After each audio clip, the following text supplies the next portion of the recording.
여러 가지 요인들이 있습니다. 대한민국이 경제 성장을 이뤄낸 데는 그동안 대한민국이 경제 성장을 했다는 게 세계 경제학에 굉장히 중요한 포인트였어요. 왜 대한민국만 경제 성장을 이뤄냈을까 하는 연구들이 수도 없이 많았는데 그 중에 우리가 제일 듣기에 끌끄러운 이론 중에 하나가 식민지 근대화론이라는 거예요. 일본의 식민지를 하면서 사회가 한 단계 업그레이드 되었다. 어느 정도 일리는 있지만 보편적인 주장은 아니에요. 왜냐하면 대만도 일본의 식민지를 했고 중국도 어느 정도는 중국의 상당 부분 또는 아시아 전체가 일본의 사실상 식민지배를 길고 짧건 받았지만 근대화 되었다고 보기 어려워요. 우선 일본 자신도 민주정치 질서에 있어서는 근대화되지 못했어요. 일본의 세계관도 우선 일본 자신부터가 근대화되고 있지 않아요. 그래서 그런 설명도 일부는 가능하겠죠. 또 이런 설명도 가능해요. 미국에 줄을 잘 썼다. 예스. 아마도 그것도 어느 정도 일리가 있어요. 그런데 미국에 줄 쓴 나라도 굉장히 많아요. 필리핀 이런 거 말하잖아요. 그런데 그 나라는 경제 성장하지 못했어요. 미국이 해방 2차 대전 이후에 소위 식민지배에서 독립됐던 국가를 굉장히 많이 열심히 미국이 케어했지만 한국처럼 경제 성장을 이룬 나라는 오직 한국밖에 없어요. 그래서 미국이 잘 케어야 하거나 미국의 줄을 잘 썼다는 것만으로 설명되진 않아요. 물론 구소련의 줄을 쓴 나라 중에 잘된 나라는 하나도 없죠. 그런데 미국의 줄 서서 잘된 나라는 대한민국이라는 아주 예외적인 존재가 있기 때문에 근데 미국이 줄 썼다고 해서 다 잘된 건 아니에요. 그 대한민국이 잘된 요인 중에 최근에 내가 자주 얘기하는 것은 물론 이제 이런 측면도 있습니다. 보편적으로 보면 이론적으로 보면 대한민국은 박정희 시대의 엄혹한 개발 독재 때문에 성공했다는 설명이 그동안에 굉장히 주류적이었어요. 박정희 대통령의 천재적 리더십이 박정희 대통령의 놀라운 기적적 리더십이 대한민국의 경제개발을 만들어냈다. 말하자면 독재가 경제개발을 만들어냈다. 이렇게 되는 것인데 우리가 듣기에도 굉장히 불편하고 그것도 부분적 진실에 불과해요. 부분적 진실에 불과해요. 그럼 박정희처럼 누군가라도 독재하면 경제개발이 될 거냐? 안 돼요. 독재국가는 전 세계에서 무지하게 많았어. 근데 박정희처럼 경제개발을 했나? 안 된다. 그 박정희의 개발 독재가 스탈린의 개발 독재와 무엇이 달랐는가? 대만의 개발 독재와 무엇이 달랐는가? 하는 이런 점들이 우리의 관찰 포인트예요. 그 당시 박정희의 개발 독재에 찬성했던 경제학자는 단 한 명도 없었어요. 단 한 명도 없었어요. 예를 들어서 월드뱅크라든지 IMF라든지 이런 국제기구에서 대한민국의 경제개발이 옳다. 그 길로 가면 너희들이 경제개발할 수 있겠다고 지지해 주었던 경제학자들도 없었어요. 그럼 박정희 대통령은 도대체 뭘 믿고 경제개발을 했나?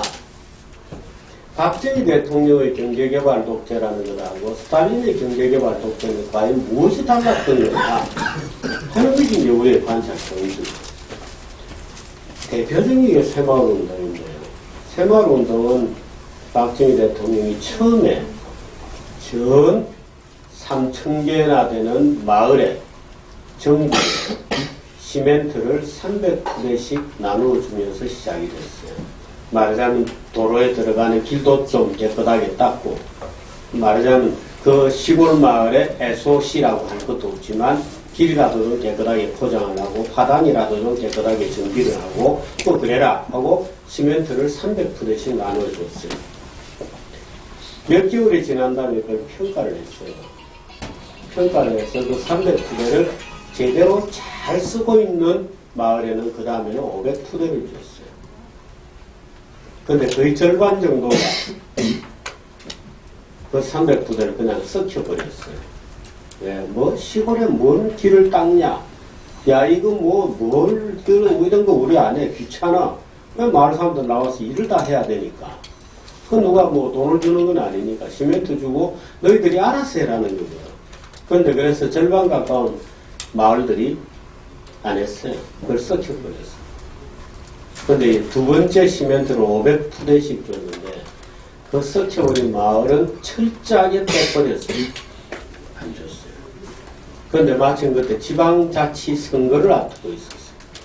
그래서 당시 공화당 집권당이나 공화당의 간부들이 5명이나 처음에 1명, 2명 안 되고 5명이나 탑5가 대통령한테 몰려가서 이러면 우리 선거 다 떨어집니다. 다 골고루 나눠줘야 될 거 아니냐.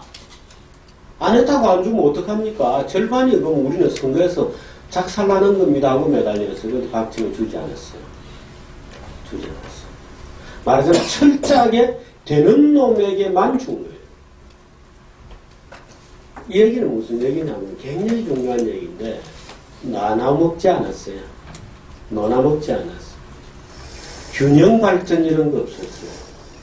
우리도 내놔라, 우리도 한 숟가락 들자 이런 거 용인하지 않았어요. 철저하게 열심히 하는 자만 지원을 했어요. 철저하게 열심히 하는 자만 지원을 했어요. 그러니까 안 준다는 걸 알게 됐어. 야, 이거 박정희 저 사람은 말이야. 우리가 열심히 안 하면 안 주는 사람이야. 그러니까 그 다음 세 번째 라운드에서는 안 할 수가 없는 거예요. 안 할 수가 없는 거예요. 철저하게 하는 놈에게만 밀어주는 거예요. 이것은 굉장히 중요한 원리입니다. 어느 국가도 이것을 벗어나기 어려워요. 네. 평등에 대한 욕구가 어마어마하게 있잖아요. 우리도 똑같이 나눠줘야지. 왜 우리는 안 나눠주냐, 이 말이에요. 근데 안 줬어요. 앞으로. 철저하게 열심히 해서 평가를 쫙 해서 열심히 따라오는 사람에게만 주는 거예요. 그런데 그걸 지금 좌익들은 특혜를 줬다고 주장하고 있는 것이. 특혜를 줬다. 특혜 준 거 아니에요. 제도는 똑같이 적용이 되었어요. 기회는 똑같이 주어졌어. 열심히 하는 놈에게만 주는 거예요. 그건 평등의 원리하고는 완전히 상반되는 거예요. 말하자면 차등의 원리예요. 차별을 내는 거예요. 그래서 어느 자를 성공시켜서 그 자로 하여금 다른 자들을 무임승차시키게 하거나 따라 배우게 하는 모델을 만들어내는 거예요. 그렇게 해서 국민들의 잠을 깨운 거예요. 흔들어 깨운 거예요. 그게 박정희 개발 독재의 특징이었어요. 근데 그게 가능했던 여러 가지 백그라운드가 있어요. 박정희 대통령이 무슨 뭐 하늘에서 뚝 떨어진 대한민국을 구하기 위해서 한민족 역사를 구하기 위해서 하늘에서 떨어뜨린 무슨 영웅이 아니란 말이에요. 무슨 계란이 떨어져서 뭐 알을 깨고 나온 사람이 아니에요. 그럼 박정희 대통령의 경제개발은 왜 성공했나 하는 게 굉장히 중요한데 내가 우선 반대 목록부터 쭉 얘기해 줄게요. 우리나라에는 지금은 그래도 여러분들이 좋은 교육을 많이 받을 기회가 있었어요. 말하자면 이런 교육도 받을 기회가 있었는데 우리 때는 전혀 존재하지 않았어요. 우리 때만 하더라도 변형윤, 박현채, 유인호 이런 썩은 경제학자들이 끊임없이 우리의 뇌를 오염시켰어요. 끊임없이 우리의 뇌를 오염시켰어요. 박현채 이런 변형윤 박현채는 지금 죽은 사람이에요. 박현채는 우리나라의 유명한 말하자면 골수 좌빨의 간첩도 아니에요. 그는 간첩 위에 있는 사람이에요. 그 죽었는데 전라남도 화순이 고향이. 그런데 이 박현채는 서울대에 또아리를 들고 앉아서 지금 여러분들이 대한민국 역사선 이영웅 교수 다 아시죠? 그 이영웅 교수도 93년까지는 서울대에서 탑 클래스의 좌빨이었습니다. 왜? 박현채의 직계 제자였거든. 근데 그 이영웅 교수는 정말 위대한 전향을 했죠. 왜?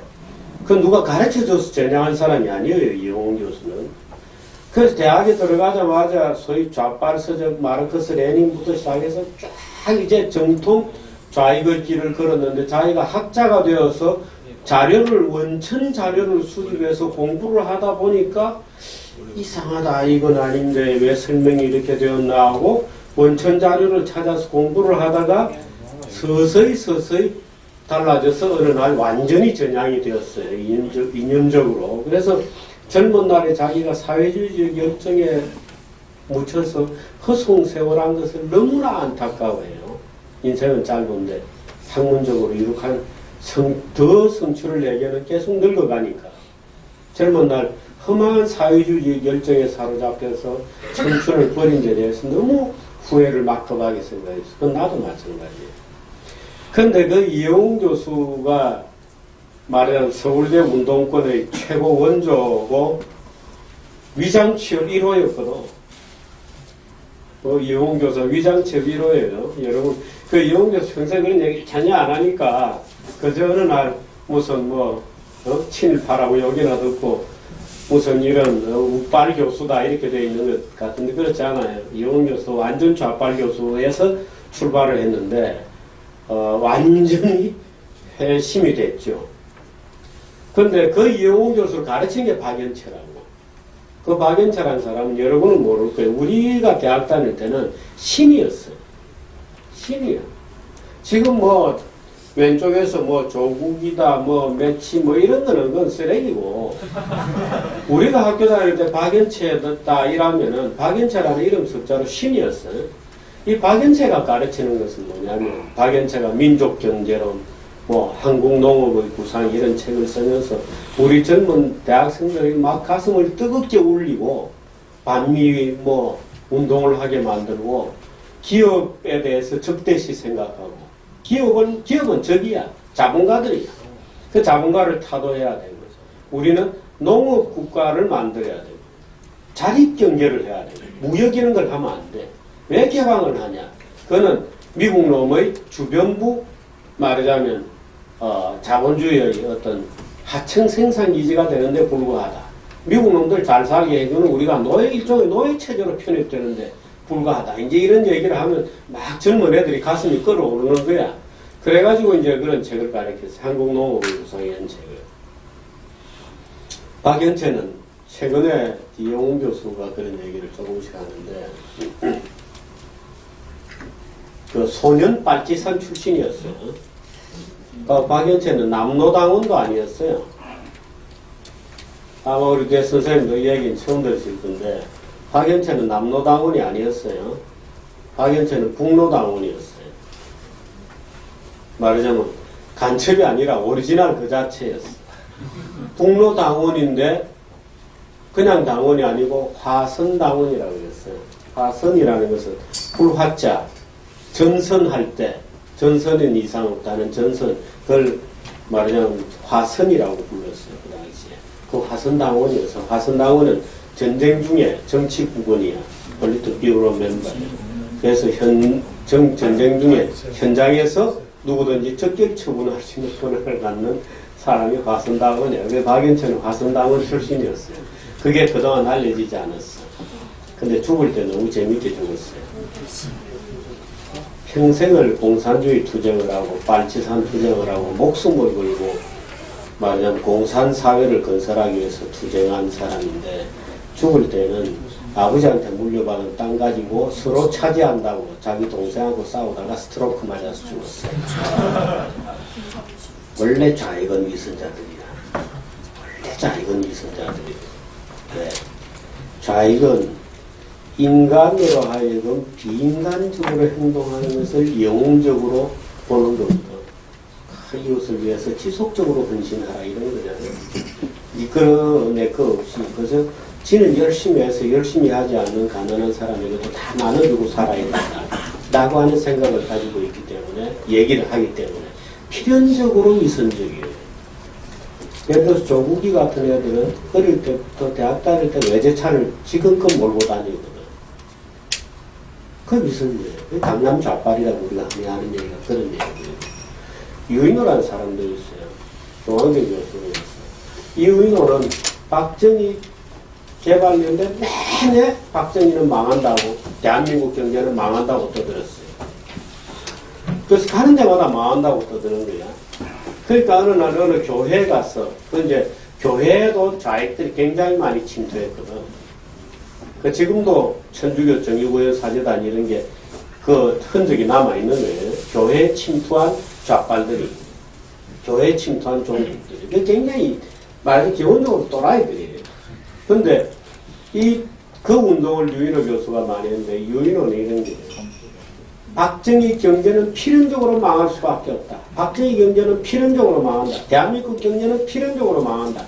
라고 늘 떠들고 다니는데, 그날도 어디 교회 가서 또 떠들었어요. 그러니까 플로어에 앉아있던 어떤 사람이 손을 들었어.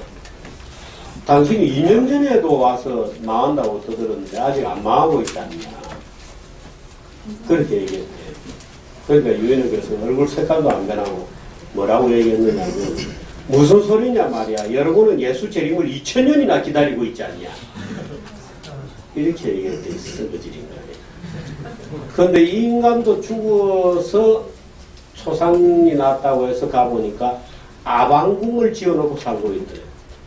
지는 대한민국이 내일 모레 망한다고 계속 떠들면서 지는 돈 버는 대로 부동산을 사모아가지고 어마어마한 부동산 재벌이 돼 있더라고요. 그 좌익은 원래 이런 놈들이에요. 원래 위선자예요, 좌익은. 그 유방연체 위선들, 평생을 위선자로 위선을 떨다가 무슨 혁명의 좌장인 것처럼 거들먹거리고, 뭐 자기는 순수한 이념운동 그 자체인 것처럼 떠들었는데, 막판에 죽은 것은 조상한테 물려받은 땅 가지고 동생들한테 안 나눠준 거야. 그래서 동생하고 싸우다 스트로크 맞았어. 너무도 반자본주의 치열한 전사가 너무도 자본주의, 쓰던 자본주의처럼 죽었지. 그 유인호도 평생을 대한민국 경제 망한다고 떠들다가 나중에 망해서 지가 죽어서 집에 초상 가보니까 온 땅을 사재기 해가지고 완전히 뭐 땅 재벌이 돼 있더라는 거 아니야? 그 망할 것 같은 땅을 지는 왜 샀나, 이 더러운 자식이. 다 그래요. 다 그렇습니다.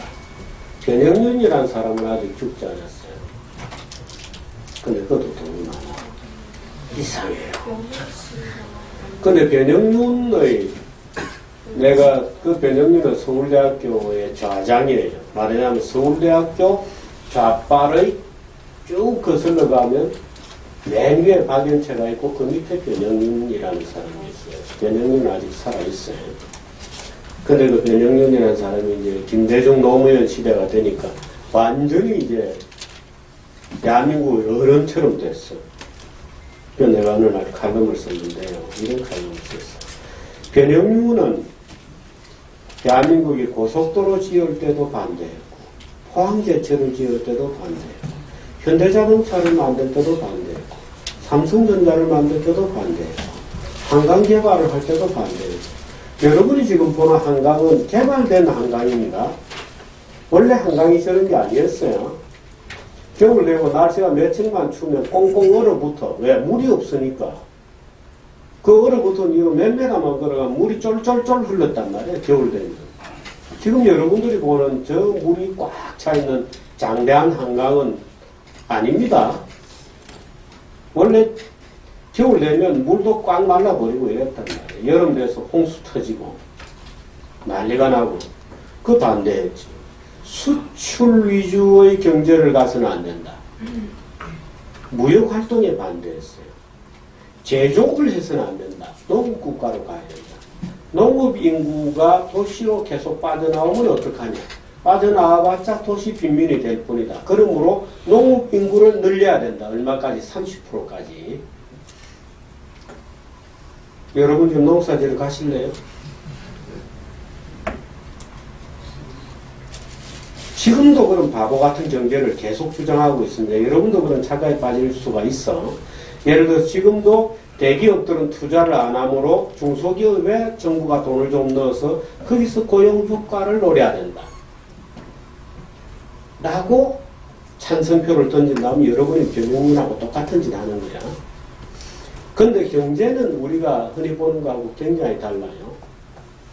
예를 들어서 여러분, 늘 난 자연주의적 오리라고 그러는데 여러분은 다 지동설이라는 걸 알아. 지구가 돈다는 거를.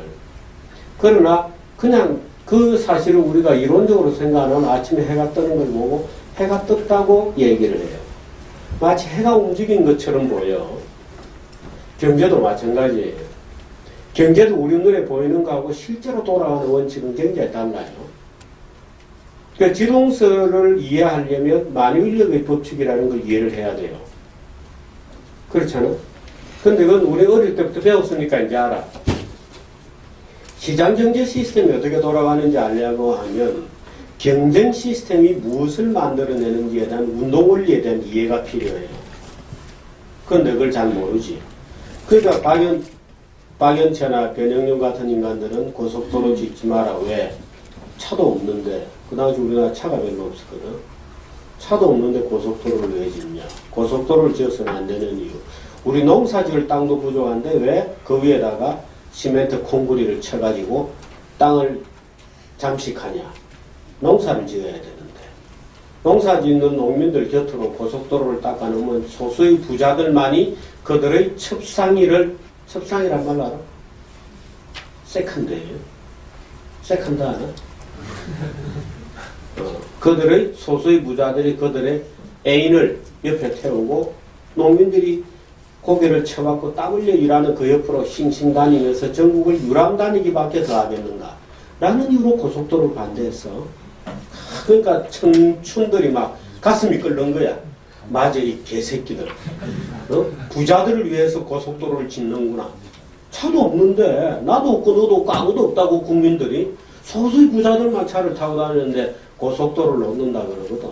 그러니까 저 새끼 죽이라 이렇게 된 고속도로 반대 뭐 돌멩이 던지고 김대중, 김영삼이 포크레인 앞에 와서 들어눕고 이랬다고. 들어누웠어 김대중, 김영삼이. 그래서 이명박이 대통령이 되고 나서 김영삼이 대통령이 되고 나서 MB가 그때 현대건설 사장할 때, 서울시장 할 때인가?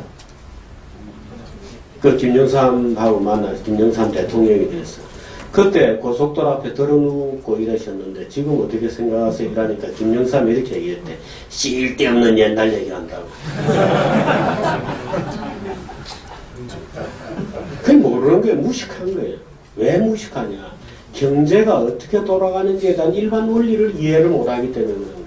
주어진 조건만 생각하면 할 수 있는 게 하나도 없어.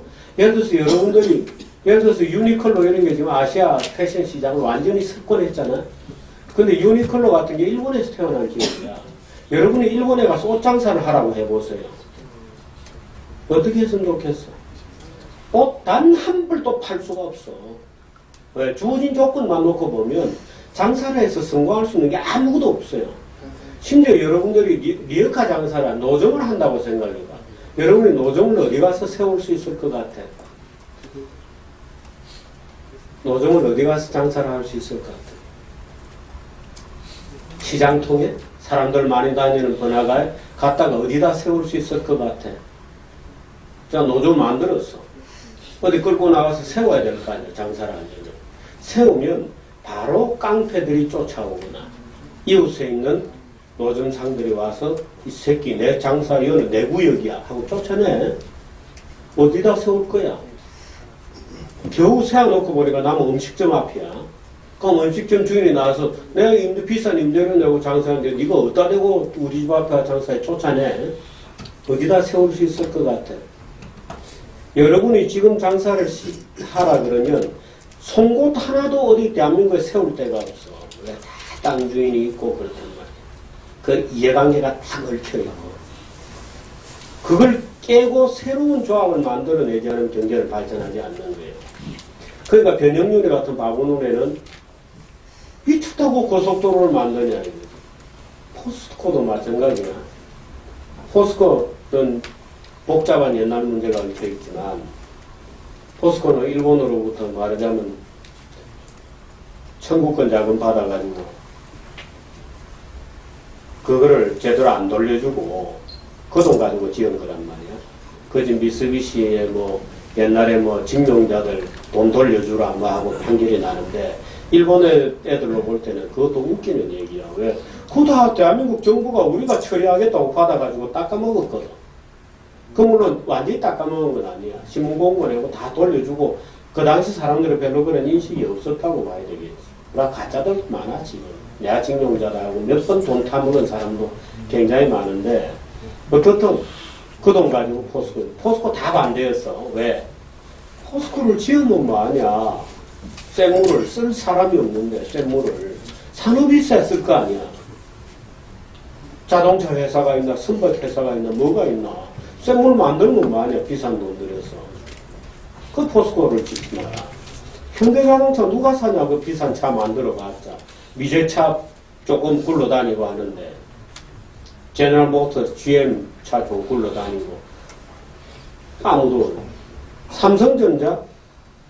전자회사를 왜 하냐. 일본에 종속된다.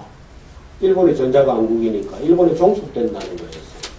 그래서 일본 삼성전자 1965년에 회사 차릴 때 일본의 산요라는 회사에 말하자면 자본을 끌고 와, 자본과 기술을 끌고 오고 삼성전자는 수원에 있는 땅을 그것도 땅이 10억짜리밖에 안 되는 걸 100억짜리 땅이다 하고 뻥튀기를 해가지고 겨우 저쪽에서 100억 받아와가지고 공장을 차렸단 말이야. 근데 그때 삼성전자에 또 다 반대했어. 변영윤이도 또 반대했어. 왜 반대했냐? 삼성전자, 전자업은 중소기업 전문업종인데 왜 삼성재벌이 하려고 하냐 이거야. 잘 들어요. 어디서 많이 들어본 얘기지. 그 전자업은 중소기업 전문업종인데 왜 삼성재벌이 그런 걸 하려고 하냐.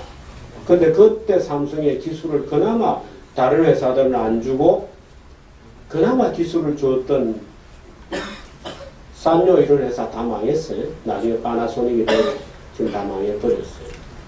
말하자면 전 세계 최고의 강타자가 삼성이 된 거 아니에요. 근데 그 당시 중소기업 전문업종이라고 하지 말라 그런 거예요. 그 여러분들은 그 이해가 안 되겠지. 전자가 왜 중소기업 전문업종이냐. 근데 그 당시 사람들의 눈에 전자업종이라 하는 것은 그저 라디오 수리하는 이런 정도였어. 그러니까 그건 중소기업 업종이라고 주장하는 거야. 그 삼성전자가 근데 만들었어. 수출을 하지 마라. 왜 수출을 하지 마라고 했을까? 우리도 먹을 게 없는데 왜 수출하냐? 우리도 먹고 입을 게 없는데 왜 수출하냐? 여자들 가발 잘라서 수출하고 이랬거든. 여기 머리 긴 친구들도 있지만 여자들 가발을 잘라서 팔았어. 그렇게 경제 개발을 했단 말이에요. 근데 그러면 박정희 대통령은 도대체 어디에서 포스코를 해라는 얘기를 듣고 고속도로를 놔봐라는 얘기를 듣고 삼성전자 허가해주라는 얘기를 듣고 현대자동차를 허가해주라는 얘기를 들었겠는가. 그렇잖아. 다 반대했는데 그럼 박정희 대통령은 무슨 똥배짱으로 그 짓을 했을까 하는 것이 우리의 미스테리 중에 하나예요. 그 미스테리는 아직 풀리지 않았어요. 죽은 박정희 대통령을 다시 깨워서 물어봐야 돼요. 당신은 다 반대하는 중화공업을 왜 하려고 했는가? 그런데 가장 대표적인 그럼 대한민국 정부는 그렇게 철권 통치로 박정희 대통령은 다 반대하는 걸 하기 위해서 독재라는 것을 했단 말이야. 그 심하게 반대하고 집어넣어 버렸어. 시끄러 임마. 말이 많아. 따라와 하고 끌고 간 게 말하자면 박정희의 독재였거든. 그런데 박정희 대통령 그럼 역사에 대한 무슨 확신이 있었기 때문에 그렇게 독재를 해가면서 했을까? 아니 이게 우리의 미스테리 중에 하나예요. 그 돌아가신 박정희 대통령을 깨워서 여쭤봐야 돼. 무슨 똥배짱으로 그때 고속도로를 다 반대하는 걸 대한민국 경제학자들 다 반대했고 정치가들 다 반대했는데 박정희 대통령은 했어요. 그게 미스테리 중에 하나예요. 어떻게 또 할 수 있었을까? 그 60년도 말에 우리나라 지금 석유화학회사들이 굉장히 많이 있지만 여러분들은 참 재밌는 게 박정희 개발 독재가 성공했던 이유는 이런 거예요. 다른 나라들은 다 개발 독재를 하면 썩고 부패하게 돼. 개발 독재하면 예를 들어서 석유회사다 그러면 대통령 동생이 하고 대통령 삼촌이 하고 이래가지고 권력자하고 부패고리가 형성이 되고 망해먹고 이런 거예요. 근데 박통은 안 그랬어요. 왜 그러냐면 다른 모든 국가들이 대규모 자본이 투입되고 하는 사업을 국영기업으로 했어. 국영기업으로. 대표적인 게 대만이에요. 대만은 석유화학이라든지 철강이라든지 이런 걸 전부 국영회사로 했어요. 근데 한국은 그것을 민간회사에 줬어요. 그래서 기업가들을 경쟁시켜서 그 중에서 제일 잘하는 사람에게 준 거야. 그걸 국가가 하지 않았어요. 그걸 예를 들어서 석유콤비나트 여수화학단지, 울산화학단지 이런 거를 그 어마어마한 시설 투자가 들어가는데 그걸 국영회사로 해야 된다라고 주장하는 사람이 굉장히 많았는데 박정희 대통령은 그걸 민간회사라고 한 거예요. 처음부터. 야, 국영기업으로 하지 마. 민간에게 줘. 누구에게 주느냐? 경쟁시켜서 그 중에서 제일 열심히 하는 애에게 준다. 그 지금도 자익들은 그걸 특혜를 줬다고 주장하는 거야. 만일에 그렇게 안 했으면 그 회사는 다 망하고 없어, 지금은. 그래서 소유권이 있는 회사로 만든 거예요. 그래서 민간 회사로 만든 거예요. 그래서 지금 철도 같은 거 가지고 민영화 가지고 저 쌈박지를 그러는데 요즘 마침 민영화가 무슨 뭐 죄악인 것처럼 떠들고 있어. 그런데 우리나라가 민영화를 출발 안 했으면 벌써 실패했을 거라고 보는 거죠. 그래서 석유화학 마찬가지고 예를 들어서 포스코도 지금은 완전히 정부가 지분을 다 들었지만 예를 들어서 현대자동차 뭐 자동차 회사들은 뭐 동구 이런 데는 다 국영기업을 했거든. 그거 다 망해버렸잖아. 예를 들어서 뭐 전자회사 이런 거 석유화학 뭐 조선 다 민간회사로 만든 거예요. 그러니까 열심히 하는 사람에게 오케이 네 전자회사 해. 오케이 그러면 자 이번에 선박이야. 조선회사는 누가 할래? 그 중에서 제일 열심히 조선의 근접한 애한테 주는 거예요. 그 친구들이 열심히 일을 했지. 그 친구들이니까 돌아가신 분들한테 미안하지만 정주영, 이병철 뭐 이런 분들이 구인회 뭐 이런 분들이 미친 듯이 박정희 대통령하고 호흡을 만들어서 대한민국을 끌고 간 거예요. 그런데 말하자면 사적 소유권을 인정해 줬기 때문에 대한민국 경제는 이렇게까지 커질 수 있었던 거예요. 그래서 후진국 중에 중화공업 투자를 해서 유일하게 성공한 나라는 대한민국밖에 없습니다. 유일하게 성공한 나라는 대한민국. 그 기적, 그게 대한민국 기적의 본질이에요. 근데 그 중화공업 투자에 대해서는 뭐 대한민국 정부뿐만 아니라 전 세계에서 하지 마라, 실패한다, 안 된다 끊임없이 떠드는데 박정희 대통령은 성공을 시켜냈어요. 그런데 여러 가지 물론 이유가 있죠. 그 이유 중에 오늘 내가 여러분이 강조해 주고 싶은 것은 이런 것들이 있어요. 아까 식민지군 내가 얘기를 했는데 박정희 대통령이 그럼 성공할 수 있었던 진짜 이유는 뭐냐? 진짜 이유는 뭐냐? 물론 박정희 대통령은 일제시대 때 태어나서 일본 애들이 어떻게 살아가는지 일본 애들은 어떤 모라를 가지고 있는지에 대해서 너무나 잘 알고 근데 속으로는 일본 애들 약간 깔봤던 사람이에요. 일본 애들도 할 수 있었던 것은 한국의 사람도 할 수 있다. 일본 애들이 신일본 제철을 했다. 그럼 우리는 포스코 할 수 있다. 라고 생각해요. 일본 애들이 석유화학 회사를 했다. 그럼 한국 사람도 할 수 있다. 그러니까 자기가 일본 애들하고 같이 뭐 육사를 다니고 경쟁을 해봤기 때문에 뭐 일본 애들 별거 아니야. 우리도 하면은 충분히 할 수 있어. 라고 하는 멘탈로 생각하고 있었어요. 두 번째는 운이 좋게도 북한이라는 존재가 있었어요. 그 당시는 박정희 대통령이 경제개발을 시작할 때만 하더라도 북한이 남쪽보다 훨씬 선진 지역이었어요. 왜? 일제 때 36년 동안 일본 애들이 북한에 투자를 해놨거든요. 그 북한 정부로 공업지대를 만든 거예요. 그러니까 일본이, 북한이 훨씬 공업이 산업화된 지역이었어요. 그런데 박정희 대통령은 북한을 의식해서라도 무조건 북한을 따라잡아야 된다. 능가해야 된다라고 하는 굉장한 질투심이 있었던 거예요. 소위 체제 경쟁이 있었던 거예요. 또 하나의 중요한 것은 이런 거예요. 여러분들은 학교 다닐 때 엉터리 교육을 굉장히 많이 받은 것 중에 하나가 이런 게 있어요. 우리나라는 석유 한 방울 나지 않는 자원 빈국이다. 그 거짓말이에요. 물론 석유는 안 나. 근데 우리나라 전체 수출 중에 석유가 제품이 제일 많아요. 우리나라는 석유를 수출한 나라야. 원유를 수입해서 휘발유, 뭐 디젤유 이런 거 만들어서 수출한다고. 그 우리나라 석유 수출국이에요. 석유 한 방울 안 나서 석유를 100% 수입, 원유를 수입하지, 우리는 석유를 수입하지 않아. 석유를 수출해요. 그 위대한 나라야. 그런데, 그 다음에 또 가짜가 뭐냐면, 우리나라는 땅이 좁아서, 이런 것도 사실은 거짓말이에요. 우리나라 땅 좁지 않아요. 손바닥만한 땅이라고, 어디든지 가면 고속도로 타고, 서너 시간만 가면 갈 수 있지. 그런데 우리나라는 땅이 주름이 많이 져서 산이 많이 져. 주름을 펴면 중국만 해요. 웃지 마. 이건 장난으로 한 얘기가 아니에요. 우리나라 산이 많잖아. 그래서 그걸 주름져서 쭉 펴면 중국만 하다고. 얘기는 무슨 얘기냐면 앞으로 우리가 산지를 어떻게 쓰느냐에 따라서 어마어마하게 넓은 땅일 수도 있다는 거예요. 그리고 우리가 산지를 어떻게 쓰느냐에 딸려있는 거예요. 예를 들어 지금 여기에 잠시 벌만 하더라도 이 전부 뽕밭이었거든.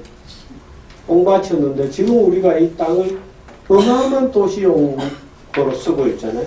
몇 배의 생산성으로 쓰고 있다고. 땅이라는 것은 누가 어떻게 쓰느냐의 문제예요. 그 다음에 이승만 대통령이 기반을 잘 닦았어요. 이승만 대통령이 닦아놓은 기반 중에 역시 자유민주적 기본질서라는 것하고 시장경제 질서를 닦아놨는데 구체적인 정책으로 보자면 토지개혁을 아주 잘 해놨어요. 이승만 대통령은 토지를 유상몰수해서 유상분배했습니다. 그런데 흔히 좌빨들은 이번에 교과서 논쟁에도 논쟁이 시끄러웠지만 북한 애들은 무상몰수해서 무상분배했다 이렇게 되어 있어요. 그러니까 무상분배했다 이러면은 굉장히 재밌는 논리인데 그럼 북한의 농민들은 땅을 받았을까? 중국은 어떨까? 중국은 이번에 삼중전에서 지난 11월 달에 삼중전에서 역사상 처음으로 중국 3000년 역사상 처음으로 땅을 농민들에게 줬어요. 중국은 땅이 국가의 소유예요. 국가 소유고 농민에게 모택동 때 그럼 무상분배하지 않았나? 모택동 때 무상분배한 것은 경작권이에요. 그 땅에서 경작할 수 있는 권리를 줬다고 되어 있는데 경작권이라 하면 뭐냐면 그러면 그 농민이 자기가 거기서 경작해서 살다가 떠날 때는 땅을 팔고 떠날 수 있느냐? 못 팔아요. 못 팔아. 일체의 재산권이 인정이 안 돼.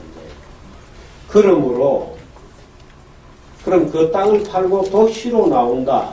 도시에서 나와서 도시행정관청에 가서 내가 이사를 했다고 하는 주민등록 변경 신고를 하면 주소 이전을 받아주나? 안 받아줘요.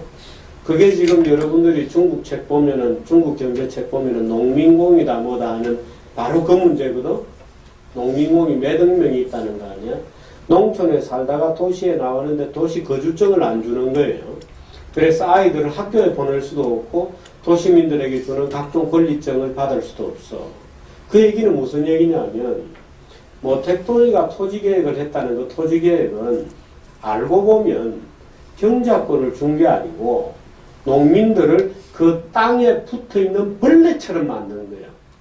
그 땅을 떠나서는 아무것도 할 수 없어요. 이 얘기는 무슨 얘기냐면 중세 봉건 시스템이 바로 이런 시스템이거든.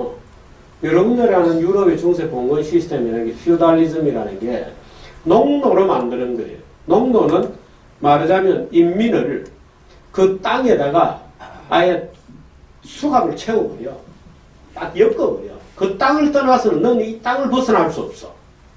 너는 이 땅에 경작권을 준다는 이름으로 농민을 그 땅에 묶어놓고 너는 마르고 딸도록 농사만 짓고 살아야 돼. 이 더러운 노예야. 그 노예가 되는 거야. 땅을 경작권을 준 게 아니에요. 그래서 중국 정부가 3,000년을 거짓을 하다가 이번 삼중전에 들어와가지고 비로소 자기가 경작하는 땅은 팔 수 있도록 해준 거예요. 그러고 도시에 나오면, 그래서 중국이 지금 도시화로 바뀌었다는 게, 도시에 나오면 이제 거주증을 주기로 정부를 바꾼 거예요. 그 사실은 그게 시진핑이 이번에 중국 역사상 처음으로 농민들에게 땅을 준 거예요. 땅을 팔 수 있는 권리를 준 거예요. 말하자면 소유권을 인정해 준 거예요. 그런데 북한의 무상분배라는 게 그런 거예요. 왜? 시골에서 도시로 나오는 권리를 인정 안 해줘. 그러면 경작권이라는 것은 뭐냐면 경작권을 다 공짜로 나눠줬다 아니에요. 공짜로 준 게 아니야. 그럼 농민을 말하자면 딱정벌레처럼 그 땅에다가 붙여놓고 너는 마르고 닳도록 농사만 지어서 내게 바쳐라. 농노를 만드는 거예요. 농노제도. 그걸 우리나라 좌빨에 미친놈들은 무상분배라는 그 말에 속아가지고 마치 농민들에게 땅을 공짜로 준 것처럼 준 게 아니에요. 아니 농민들 그 땅에다 붙여놓고 농노로 만든 거예요. 농사 지을 의무밖에 없는 거예요. 그럼 그 땅을 처분하고 나올 수 있냐? 처분 안 돼요. 도시에 가면 거주증을 주냐? 거주증을 주질 않아. 그건 뭐냐? 나는 그 땅의 메인 농노예요. 노예예요. 그게 북한공산당의 토지개혁이라는 참 허울 좋은 이름이에요. 지금도 마찬가지로 북한은 중국이 이제 비로소 그 경작하던 땅을 처분할 수 있도록 해주겠다고 이번에 삼중전회가 나온 거예요. 무슨 말인지 토지 문제 알겠어요? 근데 이 승만 대통령이 그 땅을 우리나라에 옛날부터 소유권이라는 개념이 없었습니다. 그런데 어영부영 하다가 이제 일제가 들어오면서 소유권 제도라는 게 생기고 토지 측량 사업을 하고 소유권을 인정해 주기 시작했는데 그때 이제 발 빠른 사람들은 먼저 땅을 차지한 사람들이 많지. 그런데 이승만 대통령 와서 일본 사람들이 차지하고 있던 땅. 그래서 우리가 미쓰비시에 근무하던 직용자들이 미쓰비시 회사에 국제연합 UN 설립준비위원회 사무국장이었어. 사무총장이었어. 근데 엘즈위스라는 놈이 그 루즈벨트를 데리고 얄타 회담에 가서 한국을 신탁 통치하고 소련을 진주시키고 한국 한반도로 소련을 어떻게 하면 진주를 시키느냐 하는 전후 한반도 문제를 처리하는데 소련 간첩짓 한 놈이 바로 그 엘즈히스라는 놈이야. 그 간첩이었거든. 예, 처음 듣네. 그 엘즈히스라는 간첩이었다.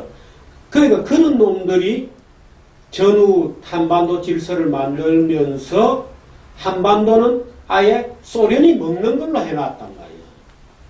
아예 소련이 먹는 걸로. 그런데 그래서 무슨 에치슨 라인을 뒤로 물리고 일본만 미국은 하면 된다. 한반도까지는 소련에 준다. 하는 것이었어. 그 엘즈히스라는 놈이 만든 거라고 그게. 그런데 그래서 지금 우리나라 좌빨들이 뭐 메카시 공격하고 이런 거는 있잖아. 진짜 뭣도 모르고 찌꺼리는 얘기야. 근데 메카시가 그놈이 간첩이한 거 공개를 해줬으니까 우리가 이제 알게 된 거야. 근데 그놈이 그렇게 해놓았던 것을 미국을 다시 한반도로 끌어들인 게 이승만 대통령이었어. 그러니까 미국을 파트너로 만들고 대한민국이 적어도 군사 문제에 있어서는 국방비 지출 없이 미국에 그야말로 공짜로 편성할 수 있도록 해준 토대가 있었던 거지. 그걸 다행히도 박정희 대통령은 이승만 대통령이 만들었던 그 미국과의 강력한 동맹관계 위에서 경제개발을 마음 놓고 할 수 있다 하는 것도 한 요소. 그 다음에 우리나라 경제개발이 될 수 있었던 것은 일제 식민지 기간 동안에 우리나라 계급구조가 완전히 바뀌었어요. 여러분들은 다 아버지 엄마한테 우리 집안이 무슨 뼈대 있는 집안이다 이렇게 거짓말로 쏟고 있겠지만 물론 그 아버지도 쏟고 있는 거야. 근데 사실은 우리 중에 대부분은 조선시대 때 양반이 아니에요. 양반이 그렇게 많을 수가 있나? 그렇잖아. 양반이 인구의 10%를 넘어가면 그 사회는 망해요. 근데 왜 양반을 먹여 살릴 수 없으니까 농업 생산성이 굉장히 낮기 때문에 먹여 살릴 수가 없어. 10% 넘어가면 유황계급을. 근데 일제 때 양반계급이 완전히 무너져요. 일제 때 양반계급이 완전히 무너지고 대한민국 재헌의회의 재헌 국회의원들, 말하자면 새로운 지배 엘리트로 등장한 사람의 75%가 이조 말기에 어느 집안 출신이냐? 중인계급 출신이었어요. 중인계급, 양반계급 출신이 아니야. 그러니까 기존의 양반제도가 완전히 해체되고 새로운 형태의 인간이 나타난 거예요. 새로운 형태의 인간이. 이 새로운 형태의 인간은 굉장히 프랙티컬한 사고를 가진 사람들이. 주자학적 사고, 뭐 이익을 멀리하거나 무슨 에헴하고 공리공단이나 떠도는 양반들과는 다른 굉장히 기술관료적 충실성을 가지고 있었던 사람들이 우리나라가 해방되고 나서 새로운 국가를 건설할 때 전면으로 쫙 나설 수 있었던 백그라운드는 일제 때 양반계급이 철저하게 무너져 버렸기 때문이에요. 그걸 재건하려고 하는 시도가 윤보선이라는 사람을 필두로 한 일단의 정치 세력이 있었었어. 그래서 이런 정치 세력은 박정희라고 하는 아주 나쁘게 표현하면 뿌리도 없는 인간이 나와서 국가 지도자를 한다는 것을 못 받아들인 거예요. 옛날 지금 북한은 완전히 옛날 왕조로 돌아간 거 아니에요. 대부분의 식민지 해방 국가들이 옛날 왕조로 다 돌아갔습니다. 그러니까 북한이 옛날 왕조로 돌아간 것은 굉장히 자연스러워. 오히려 남한이 이상한 거야. 대한민국이 이상한 민주국가가 되어버린 거예요. 대한민국이 그야말로 민주국가가 보통의 국가가 된 것은 전적으로 박정희 대통령 덕분이었어요. 박정희 대통령은 양반계급 출신이 아니었어요. 평민 출신이었다. 박정희 대통령 부친은 소장농이었어요. 그 아들이 어떻든 일제 때 근대적 교육을 받고 6.25 전쟁을 통해서 미군으로부터 미군 행정을 배운 거예요. 6.25 전쟁 이후에. 그래서 그 당시에 우리 사회에서 군이 가장 선도적인 조직이었어요. 지금 여러분들이 그 당시 박정희 대통령이 쿠데타를 했다는 것을 이해를 하기 어려운 것은 야, 군바리들이 왜 나왔지? 안 그래요? 그 당시는 우리 사회에서 제일 잘 근대적 교육을 받은 근대적 인간들이 군대에 있었다고. 지금 어디에 있어요?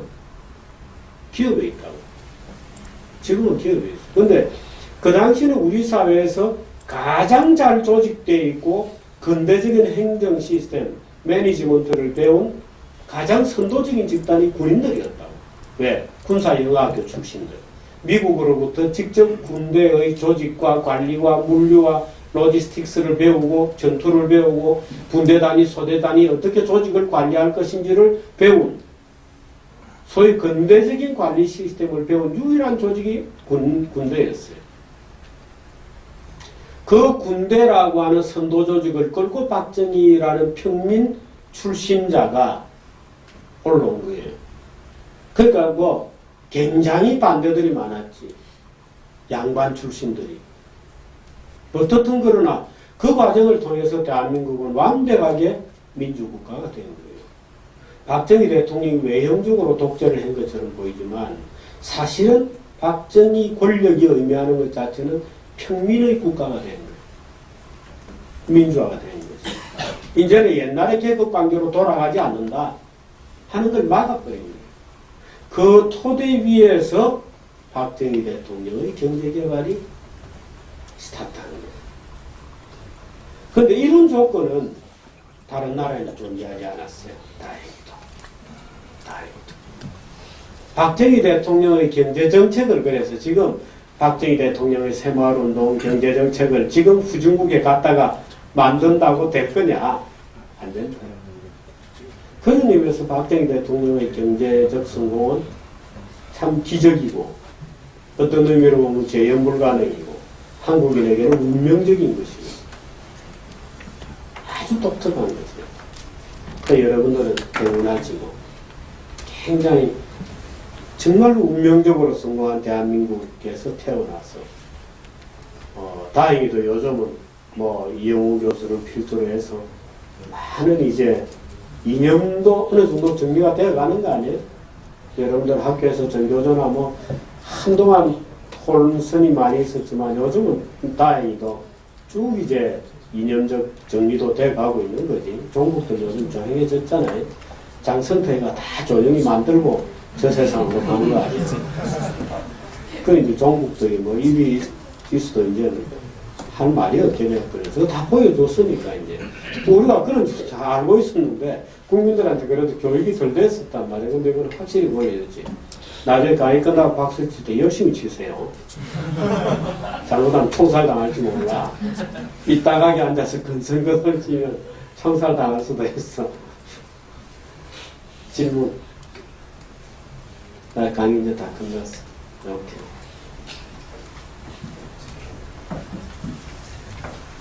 연명식 마이크. 네. 괜찮아. 큰 소리 내고. 마이크.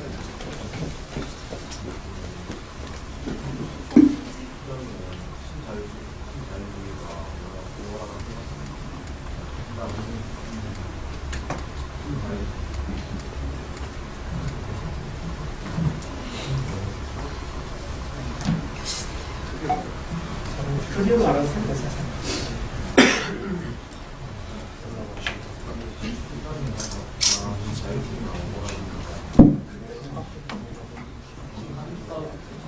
합리성이 근거한 신자유주의는 대중들에게 널리 지지를 받을 수는 없는 이론에 불과하다고 생각하는데, 그러니까 그 포퓰리즘에 일관한 정책보다 대중 지지가 현저하게 떨어질 수밖에 없는데, 대중 지지도 많이 받을 수도 있고 국가의 진정으로 도움되는 정책으로 조화되게 하려면 어떻게 해야 될지 이게 궁금합니다.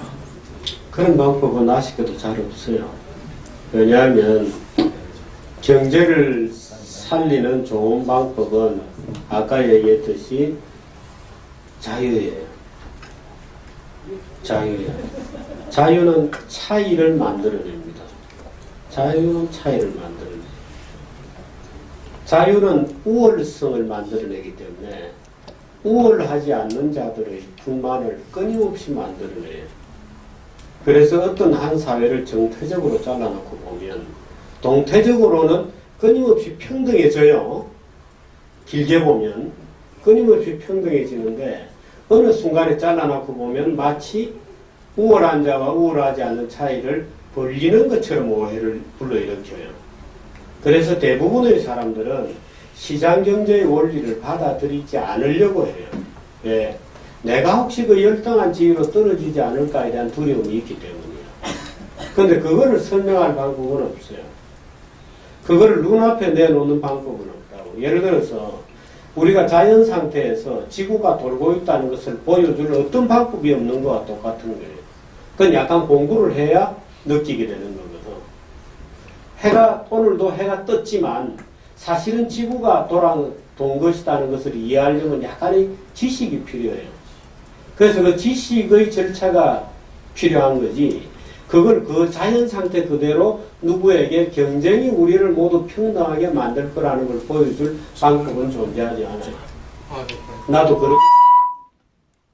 그러기를 바라는데 잘 안 돼요.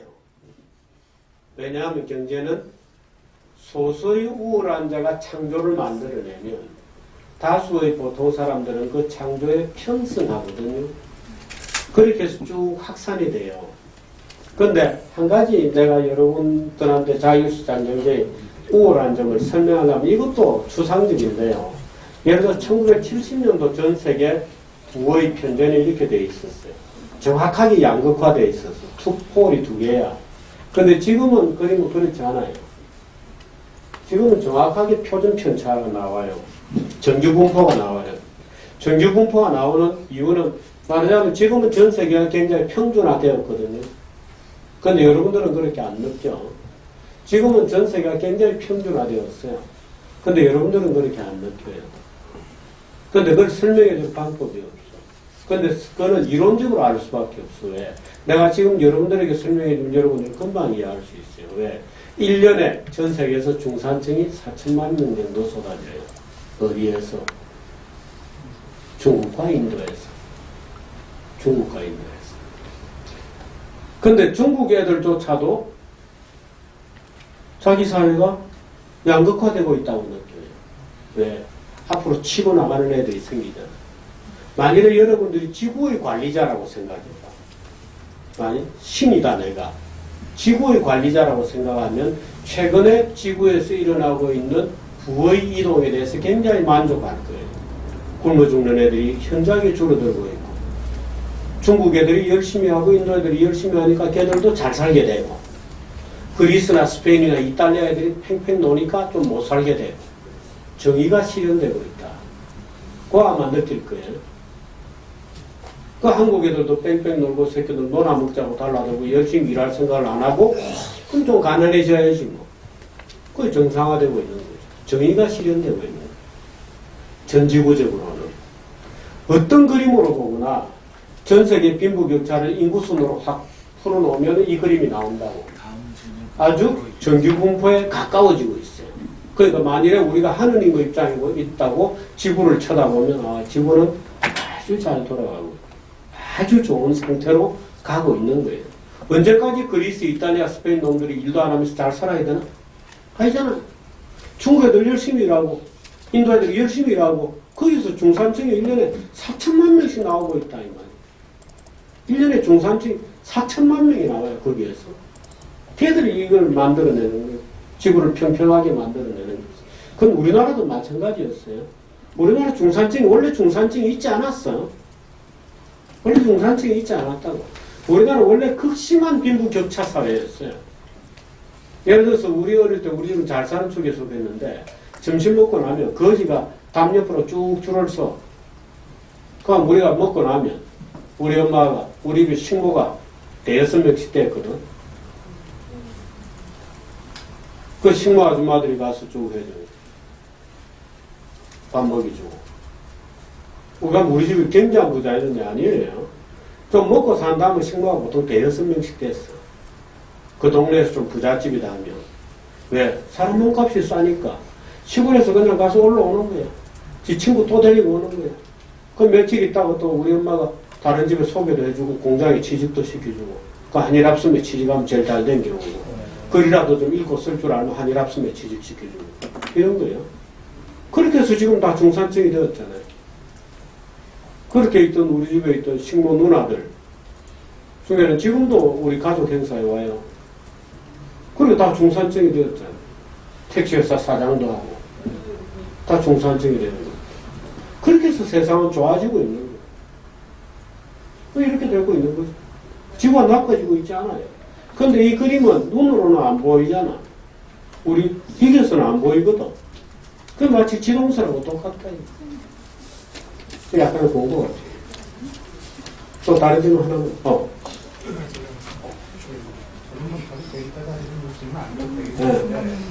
그래도 이제 저는 그래도 한 가지 여쭤보고 싶은 것은 저는 이제 대기업이 투자를 많이 하신다라고 어떤 그렇게 말씀하시는데 이제 전체적으로 양적으로는 많이 하는 건 맞는데 거시경제학적으로 볼 때 지금 출투자가 지금 좀 많이 부족한 게 거시경제 사실은 다소 지금 투자가 돼서 다소 투자 때문에 투자가 원래 거시경제학 원론을 배우게 되면 이제 다 아시는 얘기지만 이제 그러니까 과소 투자를 하게 되면 이제 환율이라든가 그런 데서 이제 가격이 나오지 않습니까? 무역 흑자나지.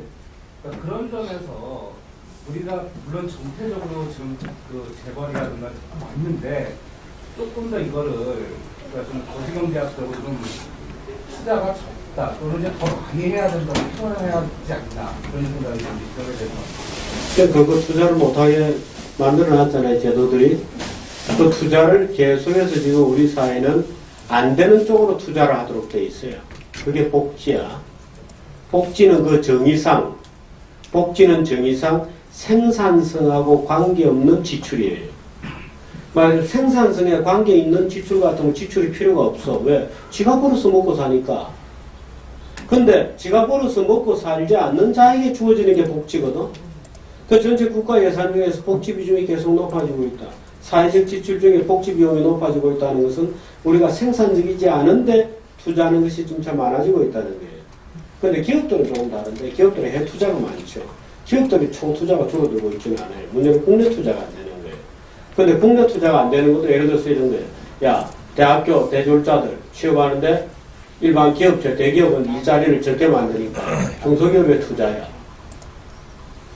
그건 쓸데없는데 투자하는 거지.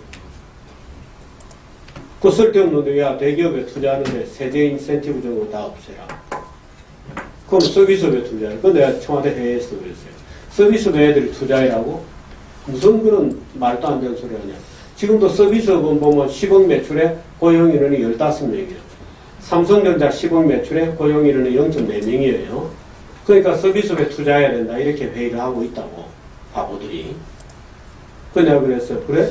그럼 10억 매출에 고용인원이 제일 많은 게 23명. 10억 매출에 23명 고용하는 법이 뭐죠? 농업이야. 그러면 왜 농업부로 보내지 뭐 다. 그러면 10억 매출에 23명이 가서 일하고 있으면 이런 날 매출이 얼마예요? 20명이라고 치면 1인당 5천만 원이지. 그지? 1인당 5천만 원이가 매출이야. 1인당 5천만 원 매출에서 얼마나 벌 수 있을 것 같아? 매출의 경우 이익률이 10%라면 500만 원이잖아.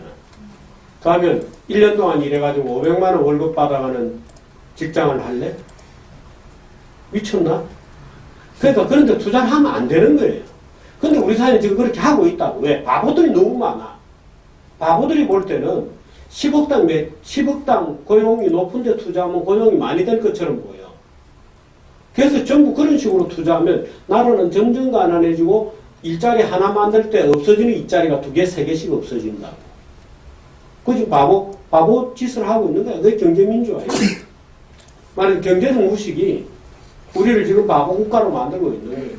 그래서 지금 북한 비슷하게 돌아가고 있는 거예요. 북한 애들이 계속 그런 짓 하거든. 그러니까 지금 저렇게 망해버린 거예요. 그런데 우리 사회도 지금 그 비슷하게 사회주의적 분위기가 높아지면서 그렇게 가고 있는 거예요.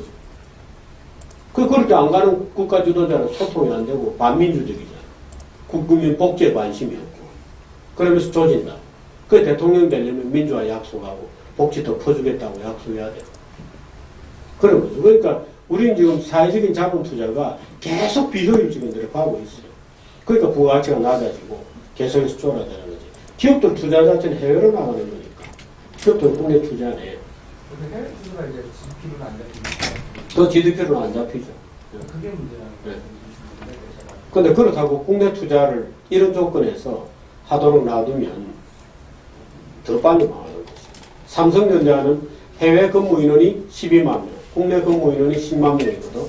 그러면 삼성전자 해외 투자를 모두 금지하면 국내에서 10여만 명 일자리가 생길 거냐? 아니에요. 다 없애버리면 한 2만 명 정도 일자리가 더 생길 거예요. 그러고 좀 있으면 망하겠지. 그럼 있는 10만 자리도 없어지겠지. 그러니까 문제는 다른 기업들이 열심히 생기게 해줘야 되는데 다른 기업들이 열심히 못 생기게 국가제도가 계속 규제를 만들어내고 있잖아요. 그게 안 되는 것이죠. 경제는 다음 누군가가 또 강의를 해야 될 텐데. 예. 예, 지금 요즘에 일본에서 외환에까지 개입을 하면서 이제 지금 엔저 현상이 나오고 있는데 그게 지금 신자유주의적인 그 사고에서 조금 벗어나려고 하는 그게 보인다고 저는 생각을 합니다. 그게 이제 MB 정부에서는 그 신자유주의에 입각해서 정책을 많이 폈지만 지금 그 세계적인 트렌드가 조금 신자유주의적에서 좀 벗어나는 그런 게 보이는 것 같습니다. 우리나라 같은 경우에는 계속 신자유주의적인 좀 정책을 계속 펴야 되는 건지 아니면 반대로 조금 공공성 위주로 가야 하는 건지 여쭤보고 싶습니다. 그래서 신자유주의에 대해서는 여러 가지 개념들이 있기 때문에 어떤 것을 지칭하는지는 잘 모르겠는데, 경제적 자유를 확장하지 아니하고 경제적 자유 대신에 경제적 규제를 공공성이라는 이름을 빌어서 평등주의적으로 몰고 가는 것은 자살행위예요. 근데 그렇게 가고 있죠. MB정부는 신자유주의적이지 않았어요. MB정부는 전혀 신자유주의적이지 않았어요. MB정부 들어서 한 게 대표적인 게 동반성장 이런 거잖아요. 근데 그건 동반성장이라는 것은 본질적으로 신자유주의가 얘기하는 그 자유를 침해하는 것이고 경쟁을 줄이자는 거예요. 그 경쟁을 줄이자는 모든 종류의 압력은 결국 경제를 나쁘게 만들죠. 예를 들어서 여러분들이 내가 이번에 한국경제신문 수석기자 시험 문제를 이런 거 냈는데, 라면이 10개 있다. 먹고 싶은 사람은 100명이다. 라면은 분할 불가능하다.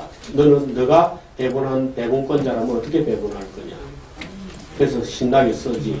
그 다음 페이지를 딱 넘기면 똑같은 구조의 다른 문제가 있어요. 일자리는 10개다. 지원자는 100명이다. 어떻게 골랐으면 좋겠는가. 생각해 보시기 바랍니다. 라면 문제하고 무엇이 갖고 다르죠? 라면은 10개. 라면을 먹고 싶은 사람은 100개야. 라면은 분할 불가능하다. 근데 어떤 바보들은 라면을 푹 삶는다 이런 놈들이 있어요. 그런 놈들이 기자가 될 거라고 생각하고 오는 것 자체가 정말 짜증나잖아. 그러니까 그런 생각을 갖고 있는 놈이라면 경향신문이나 한겨레를 가야지. 바보처럼 분할 불가능하다고 써놨는데 그거를 푹 익힌다 하고 있고, 일자리는 10개고 취직하고 싶은 사람은 100명이다. 그러면 일자리를 나눈다. 이렇게 나올 거 아니야. 푹 익힌다. 그러면 한 명이 일할 자리에 10명이 가서 일한다. 이 얘기잖아. 푹 익힌다는. 그럼 10명이 가서 일하면 어떻게 되나? 월급을 10분의 1로 줘야 됩니다. 월급을 10분의 1씩 줘야 되겠지. 월급을 10분의 1씩 줘야 되면 정말 그 잡을 잘 해낼 수 있는 능력 있는 놈 아무도 안 오겠지. 그럼 그 회사는 망하는 거 아니야. 이런 바보짓을 우리가 지금 사회적으로 하고 있다니까. 이런 바보짓을 하고 있는 거야. 여러분들이 일자리 나누기, 일자리 나누자 할 때, 그런 머리 좋은 놈 내보내고 우리 같이 망하자 이런 얘기거든. 우리 사회가 지금 이 짓을 하고 있다니까. 푹 익힌대. 푹 삶는다. 그런 자식이라면 한겨레신문이나 경향신문 가야지. 한국경제신문 같은 데 오면 어떡하나. 그러니까 그런 어리석은 선택을 하지 않도록 여러분들이 가서 정신 좀 차리게 하세요. 그러니까 명색이 고려대학교 상위에나 되는 자식이 무슨 민영하고 뭔지도 모르고 앉아가지고 민영하면 해고하고 요금이 올라간대. 지금은 그 돈을 누가 내고 있나? 제 아버지가 알토랑같이 벌어가지고 그 돈 쳐박아가지고 그 자식들 놀고 먹는 놈들한테 월급 주고 있는 건 생각 안 하나? 그놈들이 지 일자리를 빼앗아 먹고 있는 건 생각도 안 하나? 자식이 자기 아버지가 정말 열심히 해가지고 그 철도 노조 일도 안 하는 놈들한테 먹여 살리느라고 세금을 얼마나 더 내고 있는지는 빚고야 생각도 안 하나? 그런 자식이 고려대학교 상임이라고 앉아가지고 기가 차요. 그런 놈들 어떻게 하면 돼? 안녕들 하십니까, 사관?